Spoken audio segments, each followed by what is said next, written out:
Hey guys, welcome back to my channel I suspense Shivangi. So guys, कैसे हैं आप सब देख सकते हैं गाइज, काफ़ी ज़्यादा अंधेरा है। और जैसा कि आप सबको पता है कि 2025 के लिए मैं तैयार कर रही हूँ और मेरी प्रिपरेशन मतलब चल रही है। तो इसकी वजह से मैं रात में भी मतलब 3:30 बज रहा होगा, 3:30 के करीब हो रहा है। काफ़ी ज़्यादा अंधेरा था और जितना ज़्यादा अंधेरा है गाइज उतनी ही ज़्यादा ठंड है।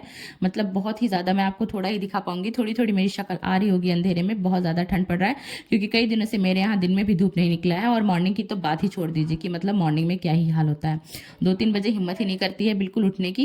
ठंड की वजह से हालत एकदम खराब हुआ पड़ा है। और गाइज, आप सबको पता होगा कि 25 में अब मतलब जिसका प्रीलिम्स देना है, जिसको 25 में अटेम्प्ट देना है, उसके लिए टाइम क्या ही है, मतलब कुछ बता ही नहीं सकते। ये देखिए, कल रात के मेरे बेटे की हालत ऐसी ही हो गई थी क्योंकि बहुत ज़्यादा आलस आ गया था। सब कुछ सही नहीं कर पाए थे, ऐसे बिखरा बिखरा पड़ा हुआ है। तो गाइज, आज मुझे आप सबसे बहुत ज़्यादा ज़रूरी चीज़ें शेयर करनी है, स्पेशली जो 25 में प्रीलिम्स देने वाले हैं उनके लिए काफ़ी ज़्यादा ज़रूरी चीज़ें हैं। जैसे कमेंट भी आया है बहुत सारे लोगों का, तो उस पर भी हम बात करेंगे। तो आप लोगों को इसके लिए लास्ट तक वीडियो में बने रहना होगा, तभी आपको मेरी बातें समझ में आएंगी, अदरवाइज कुछ समझ में नहीं आएगा।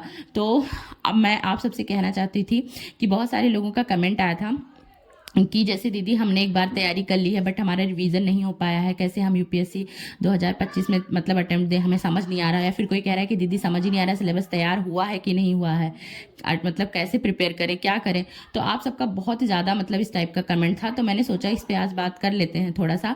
तो मैं स्पेशली क्या पढ़ रही हूँ क्या नहीं पढ़ रही हूँ, इससे ज़्यादा ज़रूरी मैं आपके कमेंट पर बात करना चाहूँगी क्योंकि वो चीज़ें मैं बाद में आप सबसे शेयर कर लूँगी। तो गाइस, सबसे पहली चीज़ें मैं आप सबको बता दूँ, जैसे देखिए हर स्टूडेंट तैयारी करता है तो 1-1.5 साल का समय देता है, वो सभी के साथ होता है। बट ये जो एग्जाम से 2 से 3 पहले 2-3 महीने का समय होता है ना, ये आपके लिए एकदम से समझ लीजिए बहुत ही गोल्डन पीरियड होता है, राइट। बिकॉज आपको इसमें आपने पूरे साल क्या किया है, अगर आपने पूरे साल ढंग से पढ़ाई करी है ना, ये 3 महीने आप लापरवाही कर देते हो या फिर मतलब आप अपने आप को संभाल नहीं पाते हो, तो चीज़ें क्या होती हैं, पूरी वेस्ट हो जाती हैं, राइट। क्योंकि समझ ही नहीं आता, फिर ऐसा लगता है कि 2 महीने हमने भाई जम के पढ़ा, बट जब याद करने बैठते हैं तो कुछ याद ही नहीं आता है। फिर समझ में नहीं आता कि 2 महीने गए तो गए कहाँ हमारी ज़िंदगी से, कहाँ उड़ गए, हमें पता ही नहीं चला। हमने तो बहुत मेहनत किया था, हमने तो बहुत पढ़ा था। तो उसके पीछे रीजन ये होता है कि हम एक ही सब्जेक्ट के लिए कई सारे सोर्सेज फॉलो कर रहे हैं। तो आपके लिए ये 2 से 3 महीने, जैसे कि जिन लोगों ने कहा है कि दीदी मेरा तैयारी हो गया बट मैं रिवीजन नहीं कर पा रही हूँ, कुछ कंडीशन नहीं सही है, कुछ मतलब मुझे स्ट्रेस इतना ज़्यादा है या फिर मुझे समझ नहीं आ रहा है तरीका कि रिवाइज कैसे करूँ, स्पेशली उनके लिए मैं आज बात करने वाली हूँ।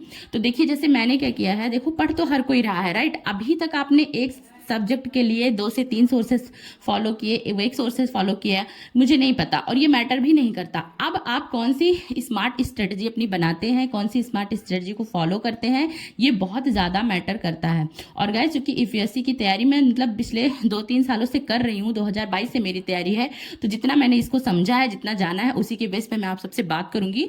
तो जैसे कि देखिए यहाँ पे मतलब थोड़ा सा आपको मैं दिखा रही हूँ क्योंकि सूर्य देवता भी निकले हुए हैं और मौसम ऐसे धुंधला धुंधला टाइप का है, ठीक है। तो मैं अपनी बातों को कंटिन्यू करती हूँ क्योंकि मुझे बात करनी है तो उसमें टाइम लगेगा। तो जैसे मैं ये कह रही थी कि जिनका अभी रिवीजन नहीं हो पाया है, जो रिवीजन के लिए बोल रहे थे, और यूपीएससी का सिलेबस कैसे कवर करें अब, है ना, क्योंकि अब टाइम बहुत कम है, इस टॉपिक पे मैं बोलना चाहूंगी। तो मैंने अभी तक वही कहा कि जैसे अभी तक एक सब्जेक्ट के लिए कोई 2 सोर्सेज फॉलो करा था, कोई 3। जैसे अभी आपने बात करती हूँ कि जैसे आधुनिक भारत के लिए अभी तक आपने बिपिन चंद्रा भी पढ़ा होगा या फिर स्पेक्ट्रम भी पढ़ा था या एक ही चीज फॉलो किया था। लेकिन अब जो टाइम है ना, उसमें आपको डिसाइड करना पड़ेगा। डिसाइड ये करना पड़ेगा कि जैसे अभी आपके पास किसी क्लास के नोट्स हैं, है ना, कोई भी क्लास आपने ली है, किसी भी कोचिंग के नोट्स हैं आपके पास, उसके बाद आपके पास स्पेक्ट्रम भी है, आपके पास बिपिन चंद्रा भी है, आपके पास एनसीईआरटी भी है। इतनी चीजें आपके पास, इतने सोर्स अवेलेबल हैं आधुनिक भारत के लिए, राइट। अब ये इतने सारे सोर्सेज अगर आप फॉलो करोगे तो क्या आप बताइए आपकी रिवीजन ढंग से हो पाएगी ना, नहीं हो पाएगी। बिकॉज इतना ज्यादा चीज आपके माइंड में, आपका माइंड है, कंप्यूटर थोड़ी ना है कि इतना ज्यादा चीजों को ले लेगा, ऑब्जर्व कर लेगा, सेव कर लेगा माइंड में। तो मैं ये कहूंगी कि अगर आपने एक क्लास फॉलो किया है, क्लास को अच्छे से समझा है, तो अपने क्लास नोट्स बनाए होंगे, राइट। और आप स्पेक्ट्रम ले लो, इस टाइम पे एनसीईआरटी बिपिन चंद्रा अगर आपके पास नहीं है तो कोई बात नहीं, अगर है तो आप उसको साइड कर दो, 2 सोर्सेज रखो और इनको इतनी बार मल्टीपल टाइम्स रिवीजन करो, इतना बार बार बार बार चीजों को दोहराओ, इतना रिकॉल करो कि चीजें आपके माइंड में सेव हो जाएं।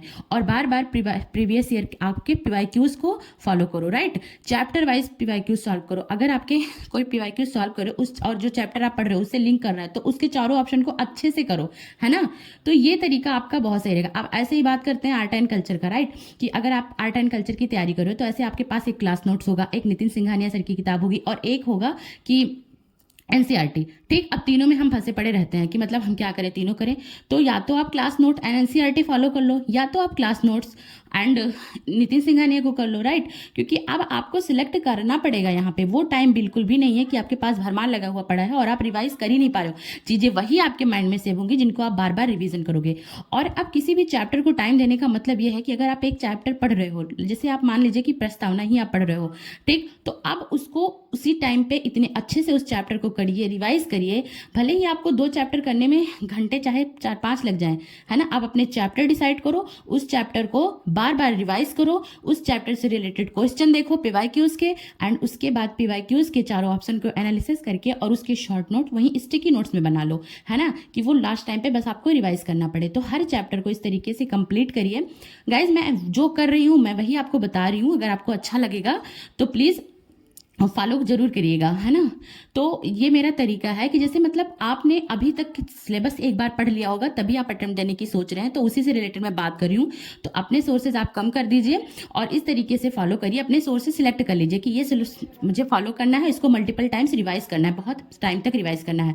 उसके बाद गाइज देखिए, सबसे पहली चीज तो आपको डिस्ट्रैक्ट नहीं होना है ना। डिस्ट्रैक्ट आप बिल्कुल मत होइए। इस टाइम अपने आप को जितना पॉजिटिव रख पाइए उतना पॉजिटिव रखिए, है ना। और जो आपका इधर उधर टाइम जा रहा है, जहां भी टाइम जा रहा है, जैसे सोशल मीडिया हो गया, व्हाट्सएप, इंस्टा, एफबी, इन सबको आपको हटाना पड़ेगा। एक तपस्या की जिंदगी आपको जीना शुरू करना पड़ेगा, क्योंकि आपने सुना है ना कि कुछ पाने के लिए बहुत कुछ खोना पड़ता है, राइट। तो वो आपको करना पड़ेगा और कंसिस्टेंसी को मेंटेन करना पड़ेगा। आपको डेली तैयारी करने के लिए अब वो टाइम है कि आपको 10-10, 12-12 घंटे बैठना पड़ेगा, लगना पड़ेगा, तभी सिलेबस खत्म होगा। तो रिवीजन करने का तरीका मैंने आप सबको बता दिया है कि सोर्सेज लिमिटेड करिए, चैप्टर वाइज रिवीजन करिए, चैप्टर वाइज स्टिकी नोट्स बनाइए, छोटे छोटे चीजें नहीं याद हो रही हैं, फैक्ट है, उनको लिख लिख के लर्न करिए, क्योंकि करना आपको है। ये जर्नी आपने चुनी है, किसी ने आपसे नहीं कहा था। और अगर कोई इधर उधर के टोंट मार रहा है, ताने मार रहा है, तो भी उससे मत उलझ कर अपना टाइम वेस्ट करिए। आप वहां पे उलझेंगे, आपका टाइम वेस्ट होगा, आपकी एनर्जी लॉस होगी।